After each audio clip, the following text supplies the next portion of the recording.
Hey, what's going on, guys? This is E from the Easy Entrepreneur YouTube channel. You know, I flip diabetic supplies full time. All right, guys.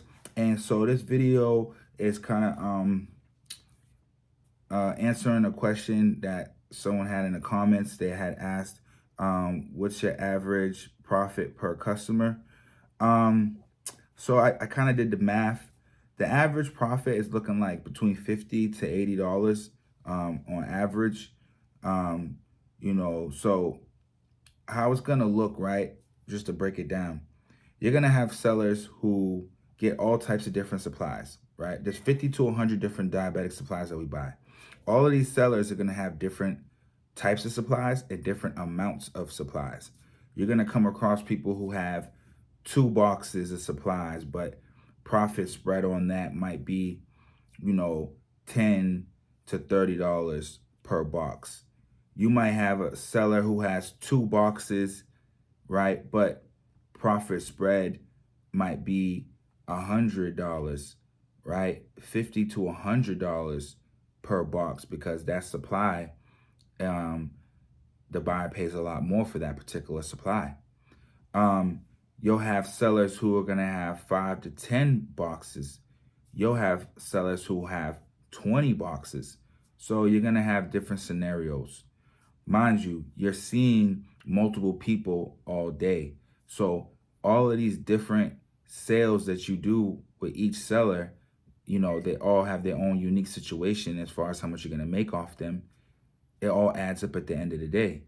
So, right? So you go and do your pickups for the day. You get home and you might have saw 4 people and you made a certain amount off of each person. You get home at the end of the day, all of it adds up. You're like, okay, I hit 200 for the day. I hit $300, $400, $500 for the day. I hit $1,000 for the day, right? To hit $1,000 for the day, to hit $500 for the day, it could be seeing 5 people, or it could happen with just only seeing 2 people, 3 people. Because remember, you might get a call, you might get 3 calls, you might get 3 sellers call you, and each person you're gonna make $200, $300 off of each person based on the supplies that they have, or based on an amount. So you're gonna have different scenarios and different situations every day. Like, for example, I'll go through my bookkeeping, right? I had one seller. So this is just one day. I had one seller where, they had 4 boxes of freestyle, and I made $64. And then they had 14 boxes of freestyle, and I made $98 off of that. Now, the reason why there was a lot of supplies there, but the profit spread was small, because that particular supply is not that expensive anymore. And on top of that, I didn't bring my offer price, I didn't bring it down a lot, right? Some people I know is offering lesser than this, and so they would make more profit than me on those particular boxes. But this is a seller I always deal with, and this particular supply keeps coming down. Just this particular supply just keeps coming down, and majority of my customers are getting this. So I kind of want to make it make sense for them still. Don't really want to hit them over the head like that. But I do make adjustments, so I probably will be bringing this price down lower so I can make a little bit more on this box, and that's just what it is. And they're gonna have to deal with it, because this is what it is. Even if they went somewhere else, say they wanted to go and look online for people who are buying this stuff, people online are buying it at the same price as well, or even lesser, because once the market shifts, it shifts for every one of us all across the country. So they're not going to really find anybody that's going to offer a higher price, right? And with a situation like that, seller tells you, well, I'm not selling that less. I used to get this. You can tell them, hey, this is what it is in the market. It's going to be like this nationally. So wherever you go, this is what they're going to offer you. They might even offer lesser.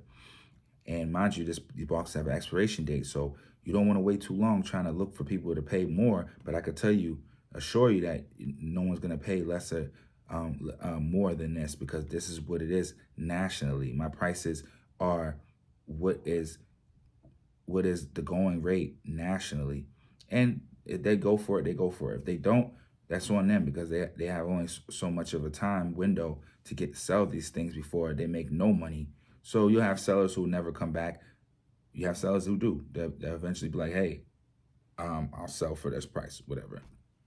Don't ever feel like you have to hold on to a seller, because there's tons of sellers out there. So don't ever feel like you have to hold on. Stay in your ground, and if your offer price makes sense, stay in your ground. Sometimes I get some students who make offer prices that just don't make no sense, or doesn't make sense, but you're trying to squeeze too much out of the seller, right? Make it a $20 spread, $30, $40, 50, 60 is good.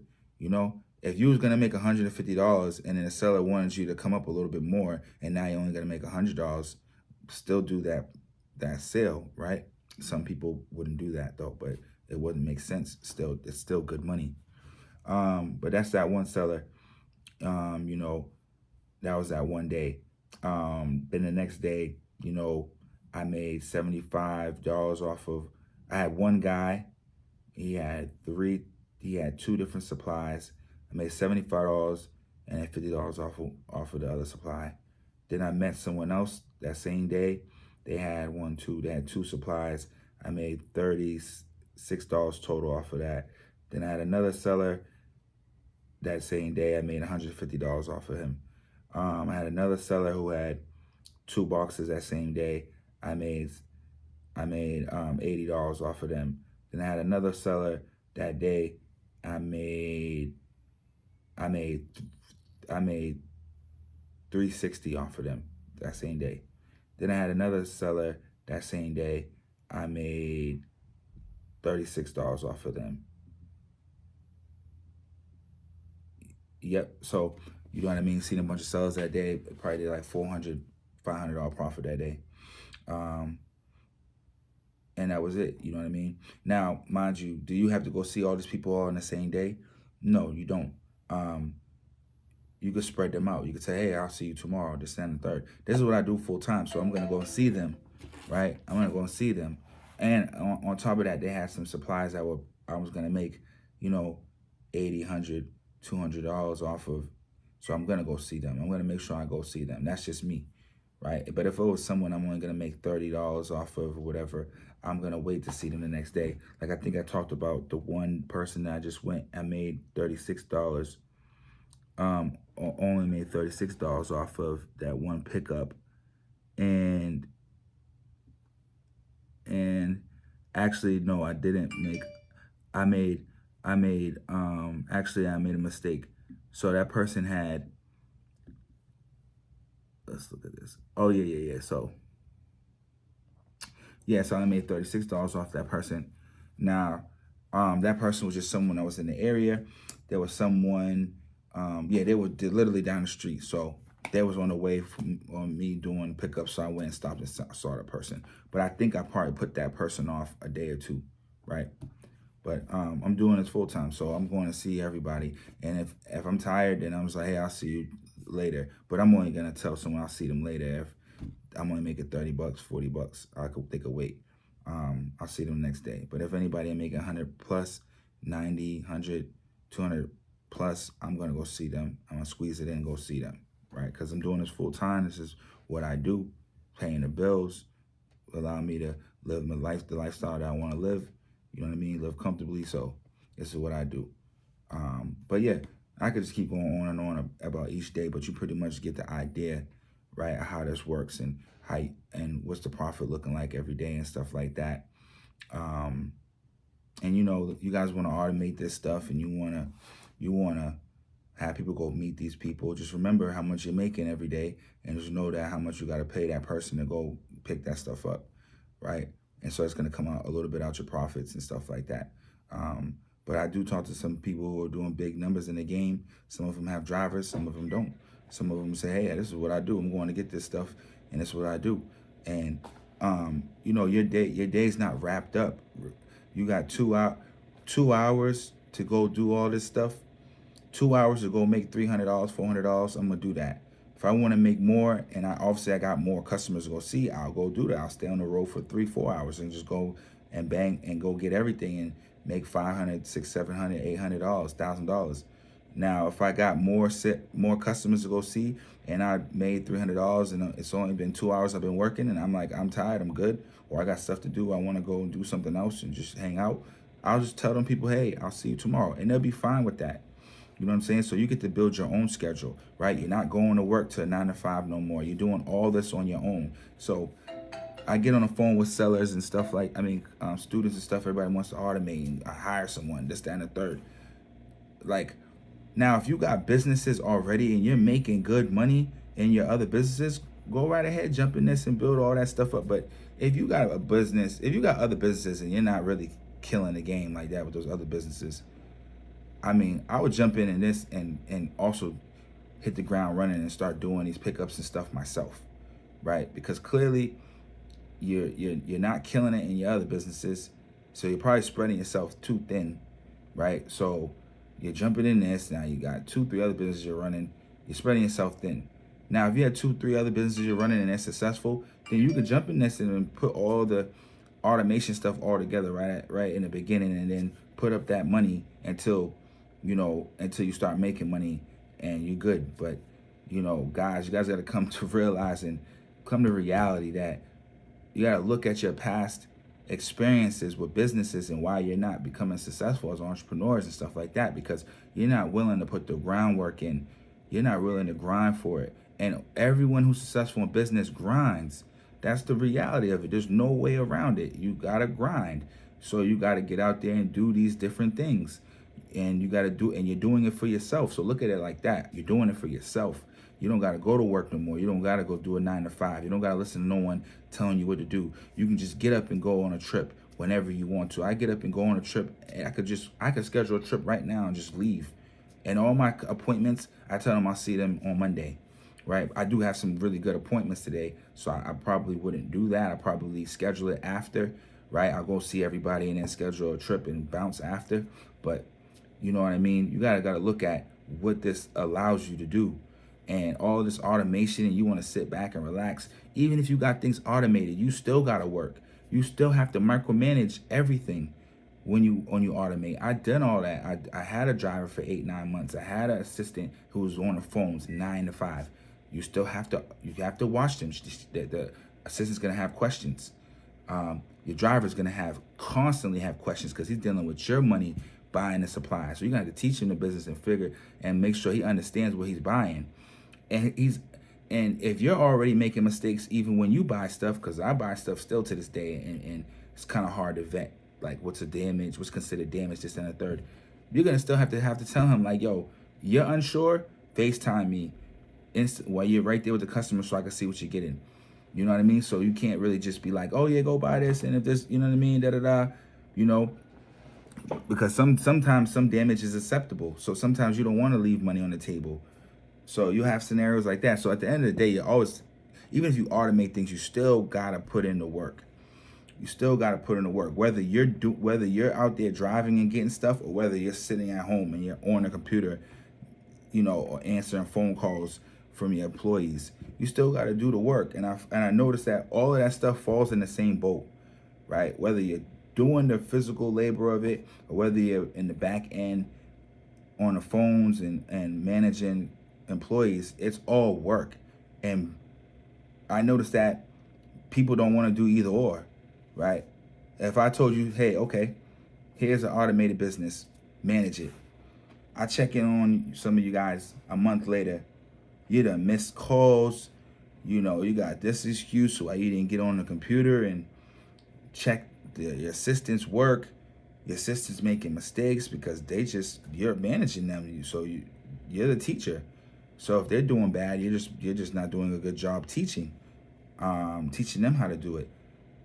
So you're dropping the ball on that part, and you would consider that easier than going and driving and going and get the stuff yourself and answering calls yourself. So at the same time, we just got to get out of our own way and get the work done. We need more discipline, right? You're banging stuff out every day.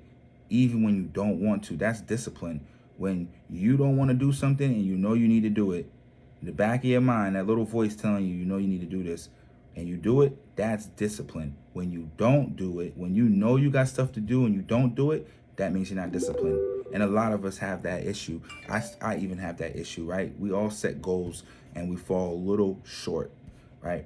Falling a little short on your goals I would say is a little acceptable. But a lot of us are not falling short. We're like way far from our goals, right? You know you got to create an LLC. You still ain't created an LLC. You know you need to be tracking your purchases. You ain't tracked your purchases ever. You know you need a website. You know you need to be doing marketing online. You ain't did nothing, right? It's little stuff like that, right? So, yeah, guys. But I don't want to scare you or anything. This business is the most easiest thing in the world, and this is coming from, I've spoke to people who's doing millions of dollars in this business, and the stuff that they say about this business, they be like, man, this is the dopest business ever. You know what I mean? They don't tell people about that because they're like, hey, they don't want you to, they're like, hey, we don't need no more people in it. We don't need to let people know what time it is. They figured it out. They're like, hey, we figured it out. If someone else doesn't want to put the grind in and figure this stuff out and take a leap of faith, hey, why would we tell them to do it? So, guys, business is great. I talk to you guys more so on the, nuts and bolts of things.